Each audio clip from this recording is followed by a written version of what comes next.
Welcome to Mortification of Spin, a casual conversation about things that count, with Carl Trueman and Todd Pruitt, a podcast of the Alliance of Confessing Evangelicals. Let's join this week's conversation.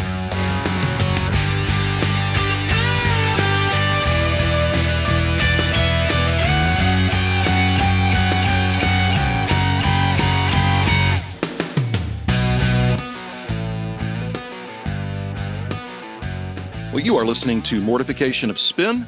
My name is Todd Pruitt. I'm the pastor of Covenant Presbyterian Church in Harrisonburg, Virginia. And I'm joined, as always, by my friend and co-host, Carl Trueman of Grove City College in Western Pennsylvania. Carl, great to see you. Good to see you too, Todd. You and I were both in Savannah, Georgia recently, but I didn't get to see you. I had to leave before you got there. No, I gather you carefully avoided me. You left just hours before I arrived. Exactly. I thought, I've heard this guy's shtick so many times. No, I had wanted to see you, but couldn't be there. But this was the first time I'd ever been in Savannah in the fall. I've always been in Savannah in July and August. I like it better in the fall. It was very beautiful. The weather was lovely. It was great.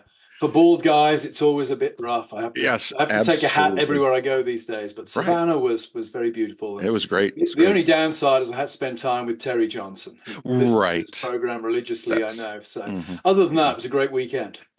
Absolutely. Well, our guest today is Thomas Bergler. Professor Bergler is the professor of ministry and missions at Huntingdon University in Indiana. And he's written a really fine book that I read with great interest. It's called The Juvenilization of American Christianity. And I read it with great interest, not only because I'm interested in 20th century church history, but because he writes very well about the development of youth ministry. And that's not the entire topic of the book, but he helps to kind of show the impact of youth ministry on churches, both its renewal and the positive impact, but also some of those unintended consequences. Thus, I think the title, The Juvenilization of American Christianity. And it's a fascinating read. If you have any interest in kind of why we are where we are in some of the expressions of how we do church and how we worship and our approach to doctrine and the kind of individualization of Christian spirituality in the American church today, this is a really interesting read. It is not a polemic against anything or anyone. He shows strengths and weaknesses of some of the various influences, but it is certainly something that I think is worth reading, digesting, and understanding as we think about how we do things like youth ministry, how we train young people, how we approach the faith, how we teach doctrine, and the place of that in seeking to make disciples.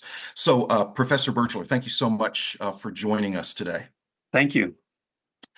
So what is adolescence and what is juvenilization, and how do you, adolescence is a fairly recent kind of development in world history, isn't it? Yeah, well, there's actually quite a bit of historical debate about that, and passions run high on both sides. Certainly puberty's not new, and some forms of adolescence are not new, but as one medieval historian found out, when you start talking about adolescence in the pre-modern period, some people get very angry at you. The point is that in the modern period, at the very least, everyone can agree that adolescence became different. Adolescence became a period in which adults related to that period different. It became extended in length. It became more connected with commercial pop culture. And so adolescence certainly became different. There were different theories of adolescence. So in the early 20th century was when this idea that adolescence is inevitably a time of storm and stress was born and then gained a life of its own. We have our own versions today with neuroscience. The neuroscience of adolescent brain development has been way overblown into this nonsense that adolescents can't think straight people can't think straight until they're in their mid-20s. That's not really what the research shows, but point being, what's new about modern adolescence is it takes on a life of its own in the minds of adults. Right. And so juvenilization is the word I use for the process by which the beliefs, traits, developmental characteristics of adolescence become normative or celebrated for people of all ages. So a simple example would be one time I was traveling to a speaking engagement to talk about this book, happened to be sitting next to a middle-aged woman who, in the course of our conversation, didn't know anything about my book or anything. She just happened to drop into the conversation. Of course, I'm never going to grow up. And I just smiled internally because it was a perfect example. Or another example is the verb adulting that's come to be popular. So what happened earlier, what I document in the book is a process by which, on the cutting edge, beginning of this modern commercialized youth culture, Christians, very innovative, very gospel and evangelistically oriented Christians, said, we got to do something to appeal to the youth. But they didn't always realize in the process they were setting up this process whereby youth would come to be idealized as the ideal Christians. And by comparison, adults were kind of considered, not as good. Right. What would some of the missteps be then in this process? Todd, before the program started, we talked about unintended consequences. What were the missteps, the well-intended actions that churches took that led to this? I think one of the missteps that adults are still tempted to do, adults in the church are still tempted to do, is to invest the wrong kind of hopes and fears into young people. To, in a sense, say that because young people are the future, which is true, to think that therefore all of our fears or all of our hopes are centered on them in an unhealthy way. So this happened in a new and dramatic way in the 1940s during the World War II and then the Cold War. Adults said, hey, if we don't save this generation, we're going to, communism will take over and the church will come to an end. And as a result, that kind of blown rhetoric about dangers to youth causes people to not exercise good judgment about what's good or bad theology or church practice, because you can just kind of overwhelm all arguments. An analogy today might be the way that safetyism has taken over society, so that once something can be framed as a safety issue, either emotionally or physically, there's no rational argument that can be mounted against it. So the first misstep is overinflated rhetoric about danger to young people. That's not based in fact, that's not based in a mature perspective, that you're kind of using to try to push through your agenda. So Christians have been prone for the last 75 years to kind of come out with, if we don't act soon and do exactly what I'm telling you to do, we're going to lose a whole generation. That kind of rhetoric does not lead to clear thinking. Yeah. That's one step. It's interesting because I'm Generation X. I'm the first year of Generation X, 1967.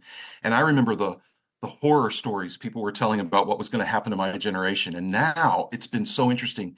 The number of people going, Generation X was such a great generation. Oh, they've turned out, they were level-headed. This was the kids that were growing up under Reagan. They were nice and conservative. They tucked their shirts in. And I hear this nostalgia going on but when I was a teenager, it was like, oh man, what is going to happen to us with these people? Right. And a second misstep would be having a weak or simplistic theology of culture. So what I saw in some of the most successful youth ministries, from one point of view, they were successful in keeping young people interested, keeping young people coming to church, young people experiencing conversion and discipleship, lots of good things, but their techniques tended to betray a pretty simplistic theology of culture, what I call the ice cream scoop theology of culture. You take your theology, you take some form from pop culture, you scoop out the worldly content, you scoop in some gospel content, and you haven't changed anything. But we now know that that's simply not true. Means of communication, cultural forms are not theologically and morally neutral. They all carry some baggage. They can be redeemed, typically, though some can't. There just needs a more sophisticated theology.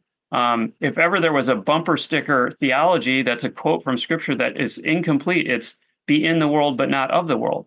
Yeah. Amen. Absolutely. Words of Jesus. But there's a lot of unpacking that has to do and applying of that has to be done to specific cases. When it's just pasted on a problem as a solution rather than as a starting point, we haven't really accomplished anything. We got to ask ourselves, okay, in this specific cultural form, let's say right now, social media. What does it mean to use social media and teach our children and our teenagers to use social media in a redeemed fashion? If we just slap the slogan on be in the world or not of it, or just use social media for the gospel, we haven't really done all of our theological and pastoral work. Yeah, I would raise a question about Generation X, actually, Todd, in the light of what Professor Bergler had just said. We did give the world Striper. I think that is, they are the poster boys of a disaster. I wouldn't even dignify it with the term theology of culture, I don't think. Well played. I had a very interesting moment, and I like to stress when I'm talking about my work that it's not for or against any particular cultural form, although I have my own opinions on those matters. But it's more the mentality that happens. I remember very distinctly in the early 2000s being at a member of a seeker-friendly, growing evangelistic congregation that was using contemporary music and, the whole package of that style. And one of the young adults who was attending the church with me, was complaining that they hadn't been singing, new music lately. And I said, well, what do you mean? And because they hadn't been singing contemporary Christian songs that had been written, last week, right, that their music was getting dated. So it's not that you have to use old music or have to use new music, but what that mentality betrayed is no sense that our practice in the church should have any different criteria than, the top 40 charts for what we choose. Yeah.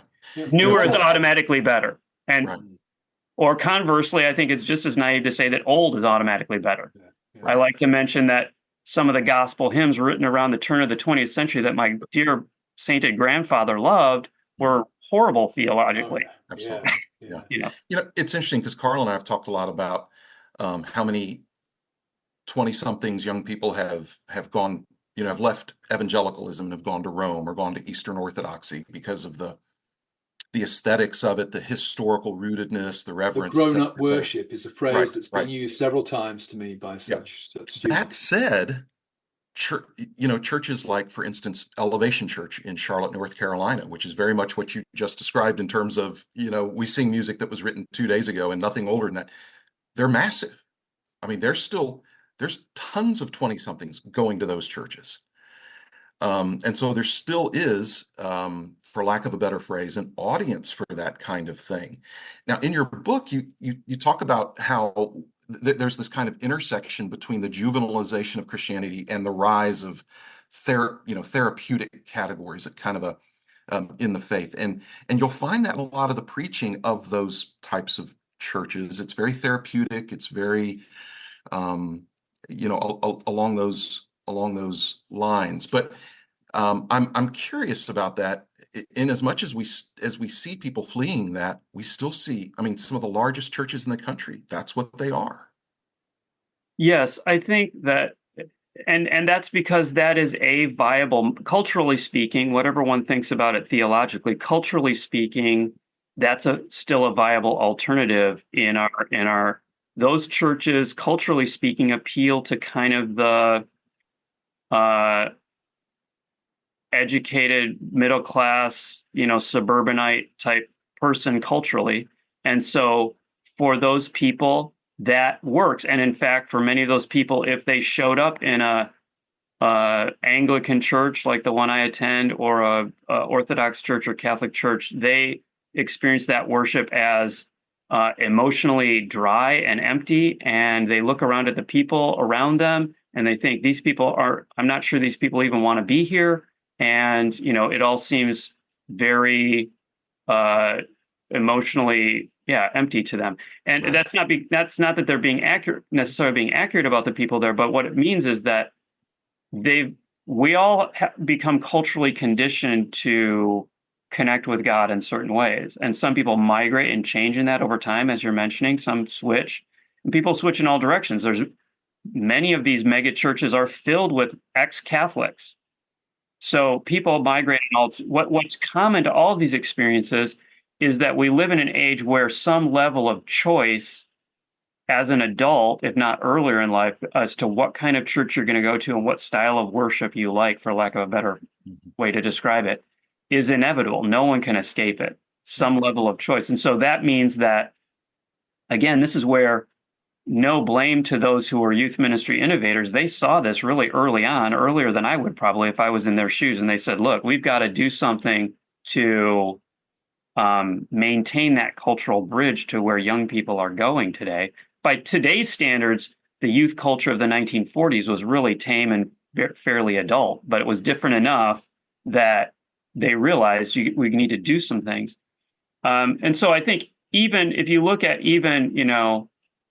more traditional theological and liturgical groups, they all have their own ways that they're trying to work this. It's not that what I try to say in the book is some accommodation to this or some grappling with these dynamics is inevitable because we're living in this very culturally diverse society. We're living in a pop culture mediated society. We're living in what one author I'm reading these days is calling an identity society, where everyone at every age is constantly asking themselves questions about whether they're being authentic to their true self, whatever that is. Right. So in that kind of environment, and we live in the United States, those of us who live in the United States, we live in a kind of a free marketplace of religion.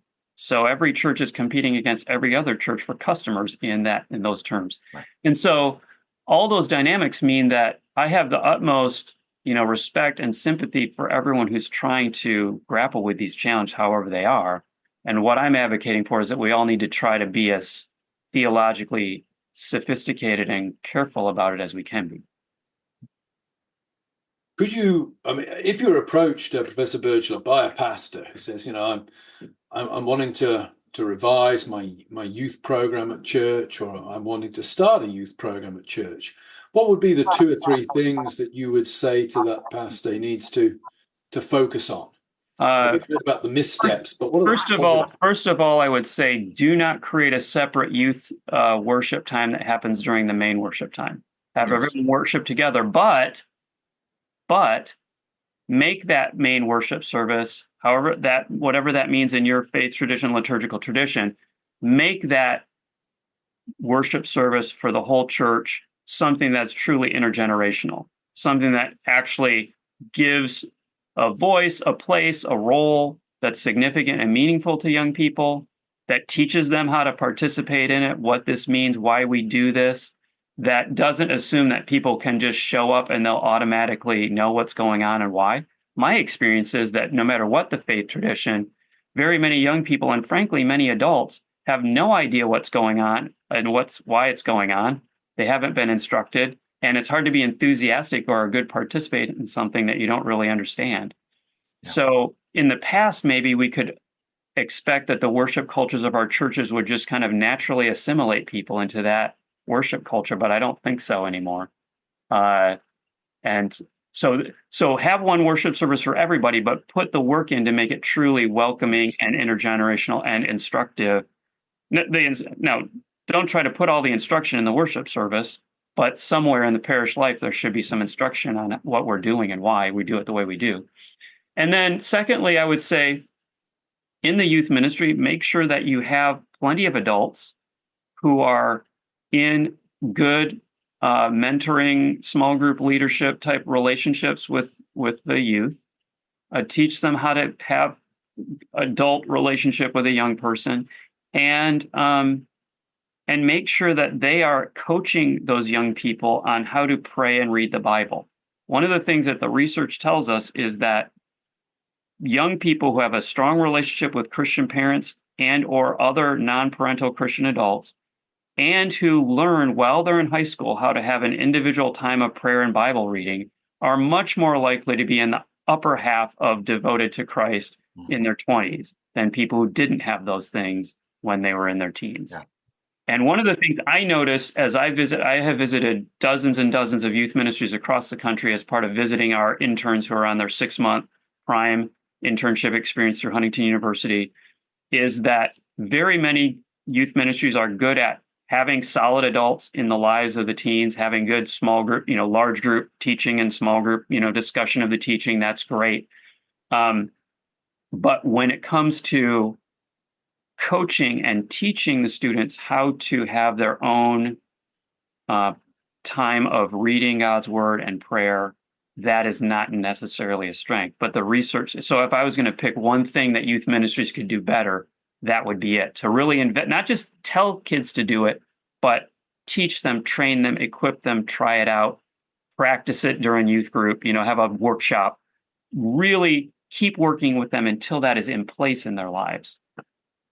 That's fascinating because I've seen some of the same research. And I remember when I was a youth in my church's youth group beginning in like 1980, we heard regularly and we're challenged regularly about spending time every day, having your quote quiet time. And then by the time the 90s or early 2000s rolled around, there was a shift in youth ministry where youth ministers even began to say, no, you don't need to have a quiet time. That became legalistic to say you need to have a quiet time. And I was convinced then that we were going to lose something really important in that. And lo and behold, over the last few years, I've seen the same research you refer to. And what, it shouldn't shock us that people who are walking with Christ and report that they're growing in Christ, they're not saying anything innovative. They're saying, I'm in the Word and I pray every day. I'm regular in church and I have a group of Christian friends that I fellowship with. It's remarkable how you can almost script it. The other thing that I would emphasize is teach young people both in word and in deed to view the church not as a service provider, but as something that they're invested in. Because one of the things that I have seen over the years, even amongst the young people who get all the way into my classes to prepare to be a youth minister or children's minister or a worship leader or a missionary, they're the ones who've heard a calling from God to ministry and they've made it all the way to my class. When I ask them what's the purpose of the church, their answer is very therapeutic, and church for them is a resource to help them in life. Even the ones who feel a call to ministry, it's not just that, but that's all they got when you ask them what's the church for. It's for supporting you in your faith. Yeah. And that too is something that's a product of our individualistic identity society. We're all taught to think that way. Carl, in your book, you talk about how everything in the world is seen as raw material for my personalized identity formation. And so the church is seen the same way. The research in Christian Smith's book on raising your children in the faith, he talks about how several sociologists are describing a shift from the church as communal solidarity project to personal identity accessory. And these are not Christian writers, these are just sociologists of religion who are trying to figure out what has changed for religion in modern society. Yeah. And to me, those two contrasting phrases capture so much. We need to teach and show and help young people experience church as a communal solidarity project, not just as a personal identity accessory. So this is one reason why, for example, mission trips are so powerful, but I don't know that we really take full advantage of them. Mission trips are an intensive, 24/7 experience of the ideal of what the church should be. A group of people on mission together and growing and developing as they're serving together. And so the more we can recreate that for all ages in our churches and teach that this is what the church is supposed to be. I mean, I don't mean to paint a bleak picture, like many Christians get that, but it's almost like default. Do we talk about that? Do we disciple people into that? Do we give them experiences?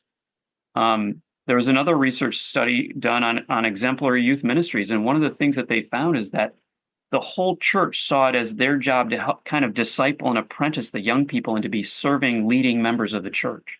Yeah. And some of the best youth ministries, the churches around the country in 7 different denominations that were known in that denomination as especially good at raising maturing young people. They went and studied them.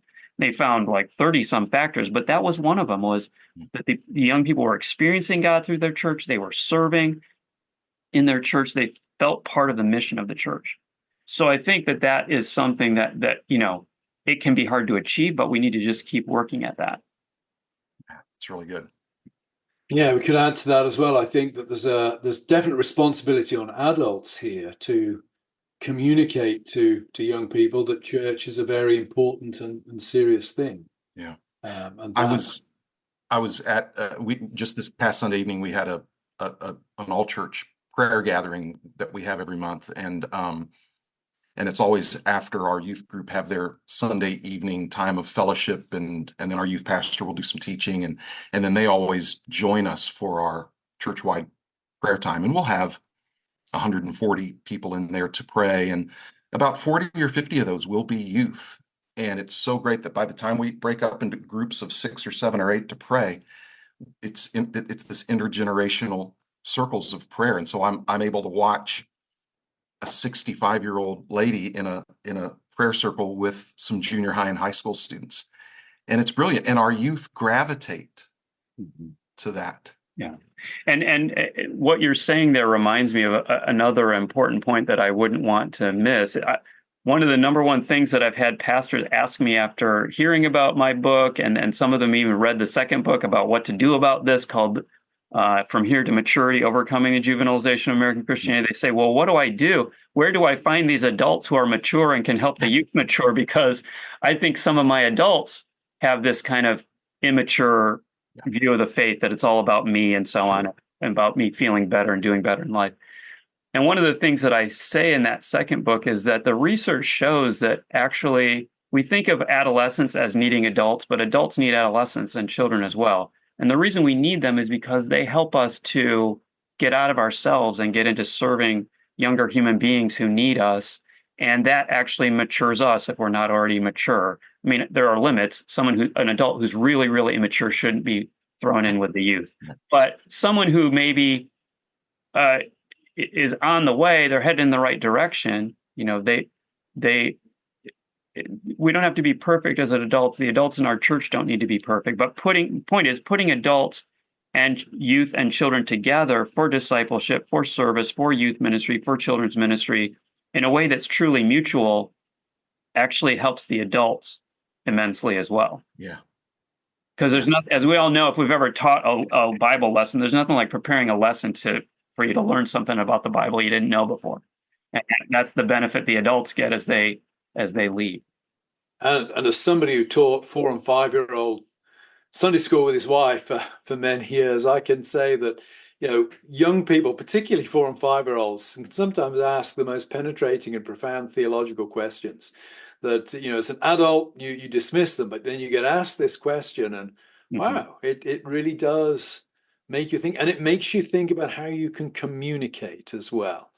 Because the key, of course, for interacting with young people is it's very easy to be a patronizing jerk, for want of a better term. And this, I would like to highlight this too. Something I've learned since the book that's so important is for parents. Certain the research I read on this is about parents, but I think it's true of pastors and other adult volunteers in youth ministry, other adult mentors. When adults have conversations with young people about how God is at work in their lives in everyday ways, and they do that regularly over time, that has a very profound impact on the faith of the children and adolescents. Yes. Even more so not more so, but in a different way than if we just, like, let's say as a family, I sat down and said, okay, kids, now we're going to have our Bible study. That's good to do. But if all I ever did was that, and I never had everyday conversations where I mentioned how God and theology and God's truth was involved in my life today, that would not have the same impact if I only had special times and I didn't have the everyday times. Yeah. So the research says you cannot do that too much. Many parents are afraid. Yes, you can push religion on your kids too much, but you can't share in a kind of a testimonial way, genuine testimonial way about how God's at work in your life. You can't do that too much. And you can't ask enough questions of your kids that are genuinely curious and that aren't followed with and here's how you're wrong, but actually want to know, what do they really think?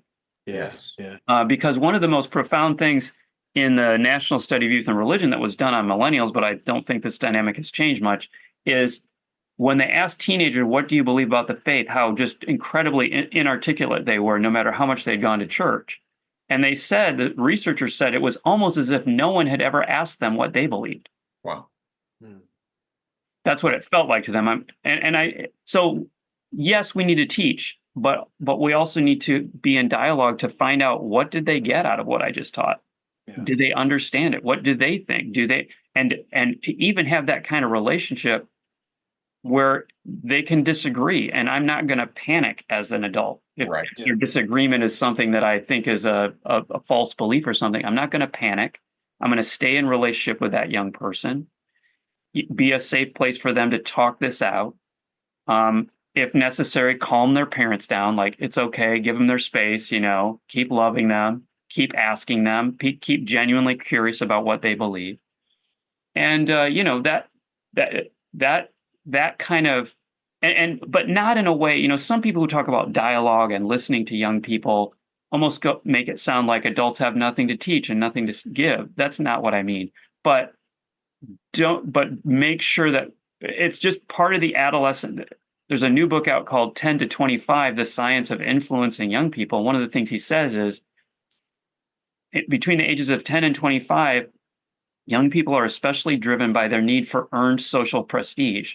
So if I communicate to them in a way that makes it sound like I think they're stupid, that they're incapable, then they will begin to tune out whatever I'm saying, no matter how true and beautiful it is, because their brains and emotions are wired to have like overly sensitive radar for someone who's disrespecting them. Even if I'm not intending to disrespect them, if I communicate in a way that at all could be taken to mean that I think they're dumb and incapable, they will tune out whatever I've said. So we need to think about how to approach young people in a way that respects them, that gets them to really think, gets them to really articulate, in their own words, the truth of Jesus, the truth of the gospel, and gets them to articulate their doubts and questions and fears and disagreements, and that doesn't panic, but keeps listening and asks the question back, well, what about this? What about that? So those things, I think, would go a long way toward helping young people today, and not rather than alienating them. Good. Well, this has been a great conversation, Professor Bergler. I want to thank you for coming on the program, and thank you for your book. I should comment at this point to listeners, this isn't actually a new book. This is a book that's been out now for over a decade, and the reason we're still talking about it today points to the importance, I think, of the message and the information contained therein. So the book is The Juvenilization of American Christianity. There is, as Professor Bergler mentioned, a sequel that gives you the constructive vision, if you like, of the way forward from here to maturity. I want to recommend both of those books to our listeners, and also say that if any listener wants to log on to our webpage, mortificationofspin.org, you'll be able to enter for a chance to win a copy of The Juvenilization of American Christianity. And while you're there, if you feel so led, please make a donation. We are a donor-supported podcast. Other than that, all that remains for me to do now is once again thank Professor Bergler for joining us, and to thank you, our listeners, for your continued support. Look forward to being with you next time. Thank you for the opportunity to be on the program. Absolutely. Been a pleasure.